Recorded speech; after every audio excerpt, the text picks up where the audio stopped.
The next part of a reductive technique, now that we've reduced the centers, all of the centers here, is to reduce the edges. Get all the edges where they're supposed to be. Now, in a 4x4, this is among the easier of steps.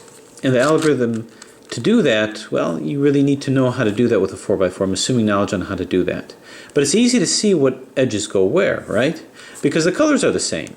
The problem here is that we can line up these colors just fine, but these get a little complicated. In other words, this is not actually reduced correctly. Even though you think they're the same color, you do not reduce a fissured edge in the same color. Notice all these edges here, these edges are different colors. The way that you know which color it's supposed to be is it correlates with the center. The problem with that is that as you're reducing these edges, you can kind of start losing track of what goes where. So let's say you reduce the correct color configuration here, then you're doing another yellow one. You might lose track of which ones are right and which ones are wrong. So it may be hard to keep track of all of that. And then as you're doing the white ones, it's going to be hard to keep track of. Let's say if you've got this over here, is this correct? Is it not correct? You'd have to look to see if it correlates with the center and maybe you lose track of it. So here's an easier way of doing that, purely using a sliding U technique. What I would do is start assembling the edges right on the center, kind of like you do in a layer by layer approach, and place them where they're supposed to be. We're not trying to solve it layer by layer. I'm simply putting the edges in, reducing it in a way that I can keep better track of. So I see a red one over here. I'm going to keep this over here. I'm going to look at the bottom to see which yellow edges can be placed. So here's the orange. This needs to be placed up here. So I simply line up, wherever it's supposed to be. In this case, it's upside down on this side. It has to come up here. So the sliding U technique means I'm going to take this, move it up from the left, slide the U to the right. Now I moved it up from the middle, right? Moved it up from the middle, slide it to the right. I got to move it up from the right, but not at the middle, at the end. So up on the right.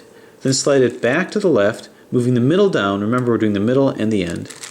Middle goes down, back to the right, right end goes down, and bang. So you can see that's in. And that's all I do. So now this yellow one, orange one rather, has to come here. So once again, slide it up from the middle right, swing the U to the left. Up on the end left, swing it back to the right. So you're just paying attention to which layer it belongs to. So now this is in. Anyone else? Well, here's a blue and yellow. Now with this one, this has to make its way up. This actually belongs over here. It doesn't belong here because you can see if you move it up, it's upside down. So it belongs over here. To get it in here, move it to the opposite side. So now I'm going to move it in from this side by doing a 2R. From the middle 2R, you can see it's here. Move it to the left, do 2L at the end. Back to the right, 2R from the middle. Back to the end, 2L from the end, move it back here. So now you can see that this is in and this is reduced. And that's the whole thing that I'm trying to do with this. Here's a green one. This one I don't have to do a 2R or 2 anything. Match it up to where it's supposed to be. If it's in this configuration, move it up on the right, swing it to the left, up on the left. Back to the right, swing it down, back to the left, swing it down, and here it is. The thing about the swinging U technique is you don't destroy anything that you did before. So now this is in. We have this guy down here now. So this belongs over here. So we're going to move this to the opposite side, since this is not upside down here, and go 2L, so you can see it fits in over here. Move it to the right. By 2L I meant from the middle. 2R over here, back to the left, swing it back to the left, 2L from the middle, back to the right, 2R at the end, and there it is. So now I've got these guys reduced, and it was very easy. Now I don't have anything else on the bottom, so I'm going to have to take this and move it to the bottom. And that's also easy. Just swing it down to the bottom, bump it out of the way, swing this back. Easy as that. This goes to where the blue one is. Obviously it doesn't fit here. It's going to fit here. So up on the left, swing it to the right. Up on the right, back to the left, down on the left. You know the words, sing along. There it is. So that's in. We've got one more to go. Let's try to find it. It's here. Swing it down, bump it out of the way, move this back up. Okay, this is a red one that's going to find its way here. Move it behind it so that it's lined up where it's got to be here. Move it in like so. So same technique. Now again, my purpose here is not to do a layer by layer solve. You may at this point choose to do that, but it's not the simplest way to do it. All I wanted to do was to easily, quickly reduce these edges and keep track of it. I'm going to hold it here for now, but my goal was not to put them in. I just want to know that they're reduced. So the next step, and this is where it's going to get just a little bit trickier, is we're going to reduce the white versions of this. All right, so to move this in, we can start off with these reds over here. As I move this one to here, this red, well, let's do this red over here. This red has to find a green. Now, the right green one, there's two to choose from. There's this green and there's this green. The correct one is the one that lines up with this. The other one's going to be upside down. So which one is it? Well, this red has to find a green. Is it this one? The way to do this, bearing in mind this is the red one that I'm looking for, I'm going to move this down here. Does this red line up with this green? And I see that it does.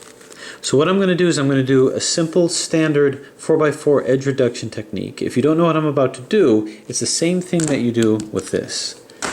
What you're going to do is you have to first make sure that the other edge up here is not reduced, because we're about to replace this with what's going to be down here. So if this is reduced and this is fine, you've got to move another one in. What you're going to do is take this red one, line it up with the green, so you're going to move it down here. Then you're going to take this new reduced edge, bat it out of the way, move this one in its place, so this comes down and across, and I'll move this back up, and that puts the centers back in. Now what you're going to do is you move this down, so I'm going to take this, bring this back down over here, so I'm just going to move this over to here. And I'm doing that just to keep track of everything. So here's where this is. It doesn't matter if it's upside down or right side up, but we know that it's been reduced, and we're just going to keep track of it over here. So the next thing to look at is, let's say we want to reduce this red. So what does this red belong with? Well, it's going to be a blue. So what blue can I use? Is it this blue? Well, it's only going to be one type of a blue, so I'm going to move this down here and see if it matches, and it does. Okay? So I want to put this one in. I see that this one is not reduced, so I'm going to keep this on top to exchange with this edge here. So move it down, bring it to the side, put this set in its place, bring it back up. Now that I've done that, I'm going to take this and once again bring this back down like so. So we're keeping track of this. So now I have two. This one's in and this one's in. Again, it doesn't matter to me if it's upside down or right side up. If that kind of freaks you out and you want to turn it right side up, well, just do your standard rotational algorithms for the edge. So if you want to make this turn upside down, then you can do your standard techniques, rotational techniques, in this case F, U, R, U, I, R, I, F, I. Don't worry if you couldn't quite follow that, but this is right side up, this one is not. F, R, U, R, I, U, I, F, I. Okay, so you can see this is reduced, and you can see this is reduced. Okay, so moving on, what would be next? Well, what about this blue? Well, if I were to move this blue up, it's going to be on this side, so it's going to be to the right, which means it's going to line up with this. So this blue is going to take this orange. Well, an orange. So which one is it? Is it this or is it this? Well, let's see which one lines up. I'm going to bring this down and you can see this does not line up, so it's not this orange. So let's quickly move that back. So we're going to take this, move this down. We see that this has not been reduced, so move this down, bump it out of the way, replace it with these edge pairs, bring this back up. Now that we've done that, I'm just going to move this down back over here. So this is kind of a pivotal point. Well, actually, yeah, so notice this got disrupted, but it really doesn't matter. We can move this back down over here. And if I wanted to move this up,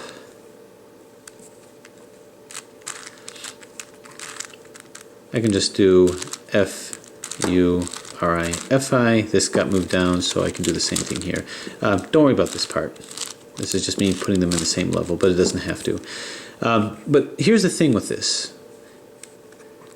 Now I've got 3 of these in, I've got all of these in. So what I can do now is I can actually start doing edge reduction without worrying about the configuration of where these guys are at.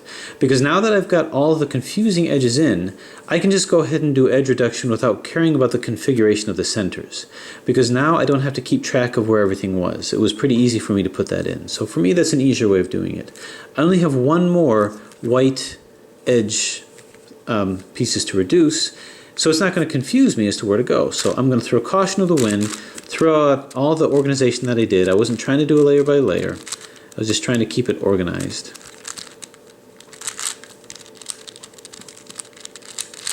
And move this down over here. All right, so I'm going to do edge reduction the way that I would normally do that. This will come down to here. This is not reduced. So bring this down, turn, turn, turn, and bring it up.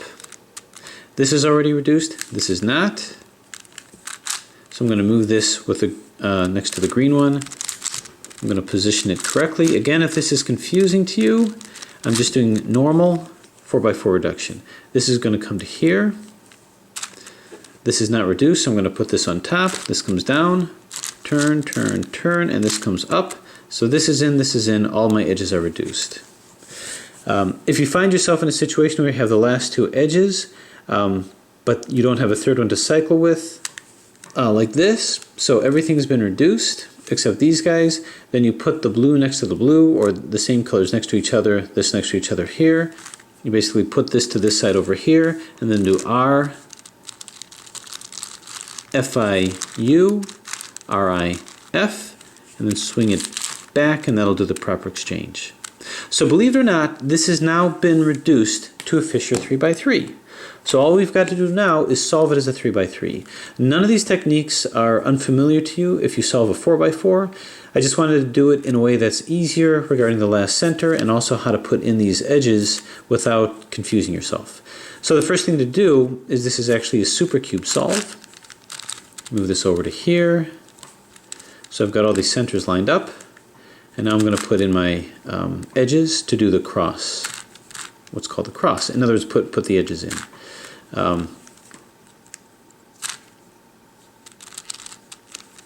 Bring this to the side here. So now this is in. Move this down. Turn and turn. So this is just supercube strategy to move these up. You've got to coordinate it with the centers here, because orientation has meaning when it comes to supercubes. This comes here, this is lined up, and now this comes up over to here. And the last one, if I can find it, is actually right here. Let's move it down.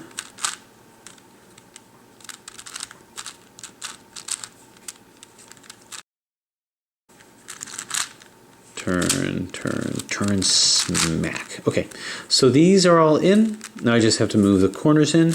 This is the RIDARD, but swing it in the same way you do corners. I'm not going to spend too much time talking about how to do that, because you should know.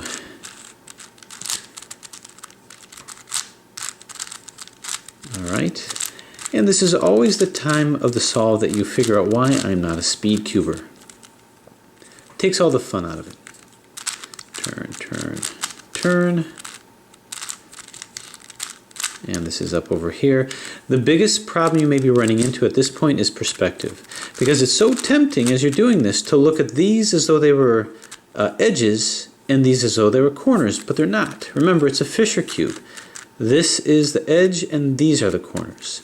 Turn it upside down to do the second layer. What I'm going to do now is I'm going to put in these edge pairs to here. This is the same 3x3 algorithm that's used. It's just a matter of gaining perspective. This comes down to here, and this comes down over to here, and last but not least, this comes here.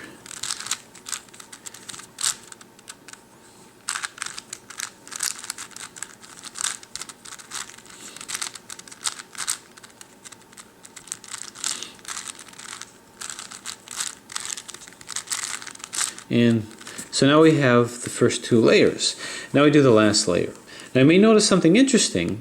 You have 3 edges that are upside down and 1 that's right side up, which you recognize as an impossibility. Let's demonstrate it better here. If I were to go like this, you can see it a lot more. So this looks like a parity situation. Now to those who deal with 4x4s, you can recognize the impossibility of this, the fact that this is parity. And here's what I mean. Here's a typical 4x4, and I can put it into a configuration that makes it impossible to solve as a 3x3.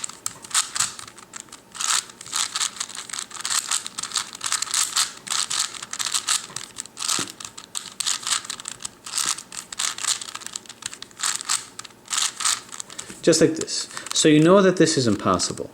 If this were a 3x3, now it's very possible as a 4x4 because you're doing 2 rotations, but you can't do 1 rotation. So in this situation, you would simply never see that. So too, you may say, well, this is a 4x4, and we can easily get out of this with what I call the Red Bull algorithm. Now you might wonder, why do I call this Red Bull? Well, it's pretty easy to see. It starts off with 2R, 2B, 2U, 2L. R for red, BUL for bull. Now I first coined that as an easy way to remember it because as I was first learning how to solve a 4x4, I was trying to think, how am I going to remember some of these algorithms? And that was the first of the longer algorithms that I had to bear in mind. So I used Red Bull to just kind of bear that in mind. So that's why that's called that. But anyway, this can easily be taken out by doing that algorithm to put that back in. That's 2R, 2B, 2U, L. And 2 up, Ri, 2 up, R, 2 up, 2F, R, 2F. Then I think of liberate. That's Li, 2B, 2R. Liberate. Well, there's no 8. So anyway, you can get out of it that way. Okay. So we know that this is an impossibility, so why don't we just Red Bull this? Well, except for the fact that being a Fisher cube puts us in a very unique position. Because what I can do is I can actually take a 3x3 Fisher cube and put it in this configuration without popping this out. How can I do that? Well, just watch me.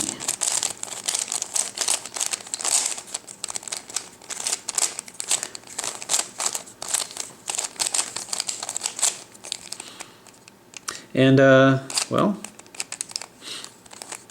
there it is. 3 down, 1 up.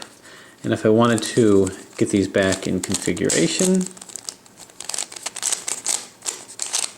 I go like this, R-I-D-I-R-D, R-I-D-I-R-D,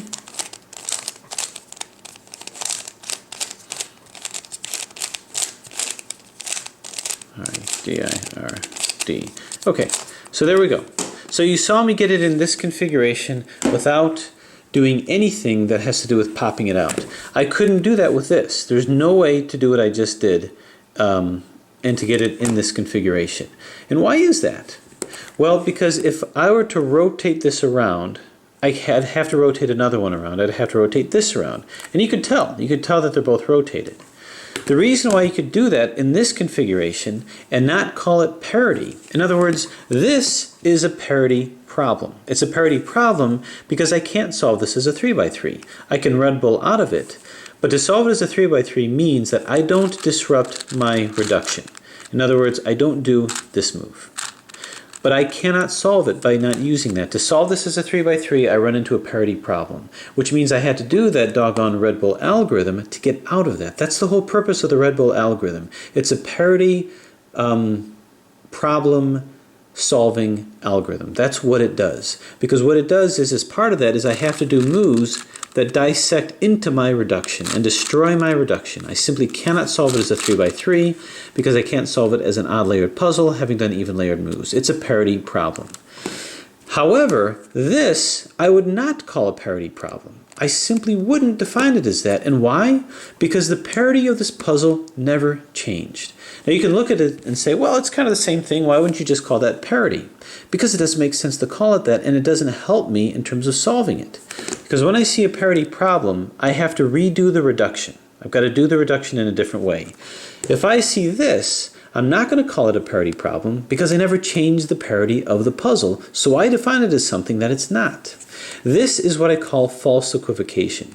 The reason why you can do this on a Fisher cube and not on a 3x3 is because on a 3x3 I would have to rotate this, which will also rotate that, but I would be able to see that. This does not have equivalency of rotation. You can't rotate this on the one side, rotate this 180 degrees and say that it's equivalent. But these edges you can. You can because they're one color. So because of that, it has what I call rotational equivalency. Rotational equivalency is when you can take a piece, rotate it, and see that it's completely equivalent to what it was before. So if I rotated this, you wouldn't know it. But it's falsely equivalent because it's rotated wrong. I don't know that it's rotated wrong because I said that one rotation is equivalent to another, which is a false equivocation. By rotating this wrong, this got rotated wrong. So because of that, I don't call it a parity problem, I call it false equivocation. And all I have to do is let's find the pieces that have some kind of equivalency and swap those around. In this case, I have rotational equivalency. So I know how to get out of this. I can find any one of these pieces, rotate it, and I'll get out of it. So with this, you could do a Red Bull algorithm and get out of it like this. But knowing that this is also a Fisher cube, and knowing that these edges here, these reduced edges here, also have rotational equivalency, I can look at this as false equivocation. So in this configuration, you can solve it as both. You can solve it as a parity problem by doing Red Bull, or you can solve it as a false equivocation by rotating these around. So you can actually do either or. So you can decide what you want to do. In this case, by rotating this, I'm simply going to move this up here. Then I'm going to take that red one, turn it around to here, and now put it back into here, but it'll be rotated.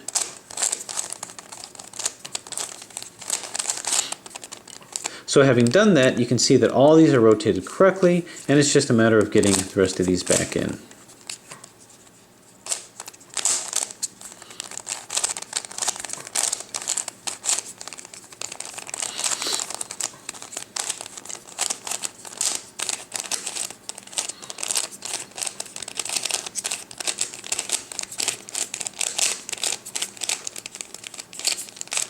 So there you have it. For me, it's more than just semantics. For me, it's very pragmatic, very practical, because I use this to solve. With this, I can only do the Red Bull algorithm. This is a parity problem. There's no equivalencies here.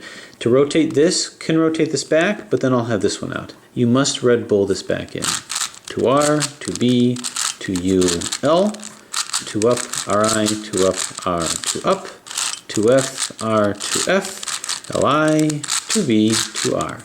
I can choose to not do that. Let's take this and move this up here. I'd recommend doing it that in this particular puzzle because it's easier, and it's all about ease. Now I'm going to take this, bring it back down here, and watch what happens magically and graciously. These are all now rotated correctly. So I wanted to do that to show you what I mean by parity problems and false equivocation. In my mind, they are different. The mechanism is different. So now what we need to do is we need to rotate them back. My suggestion now is get these edges rotated back.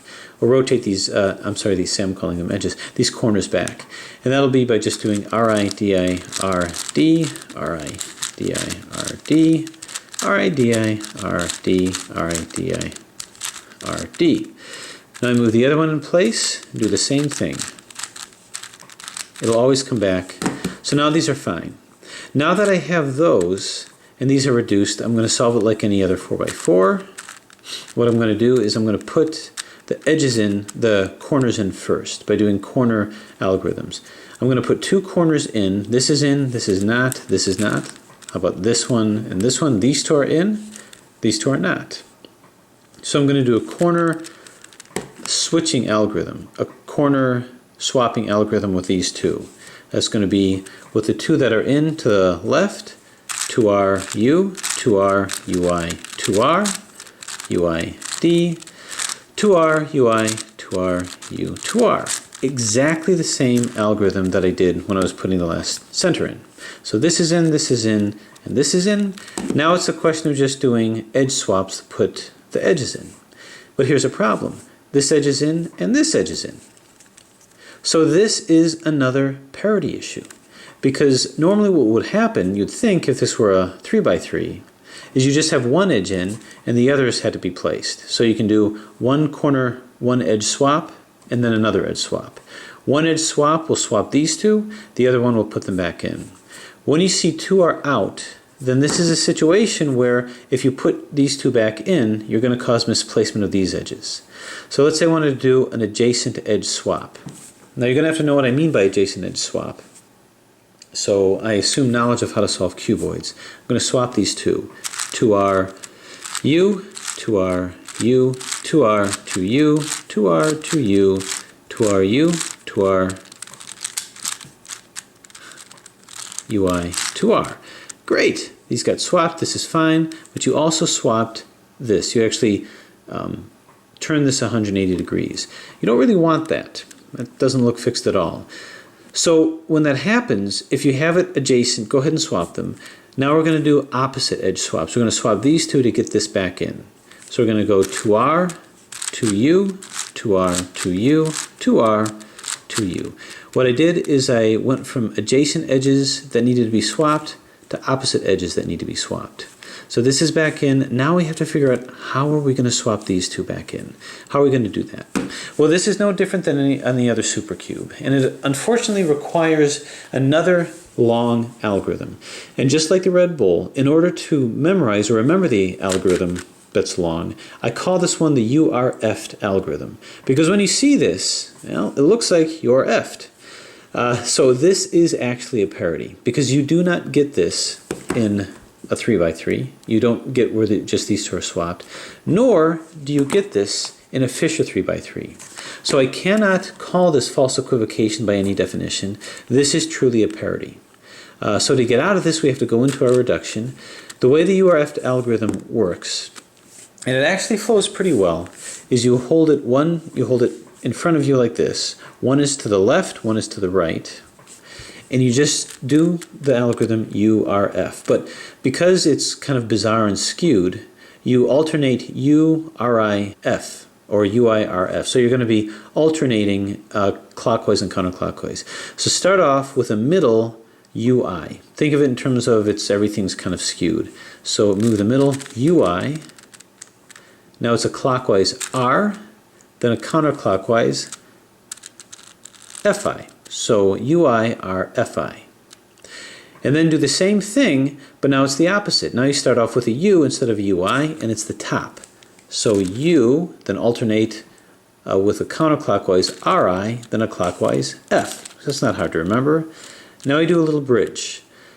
We do a middle U, and you know you're on the right track if it lines up again here, and then DI, and it's a middle DI.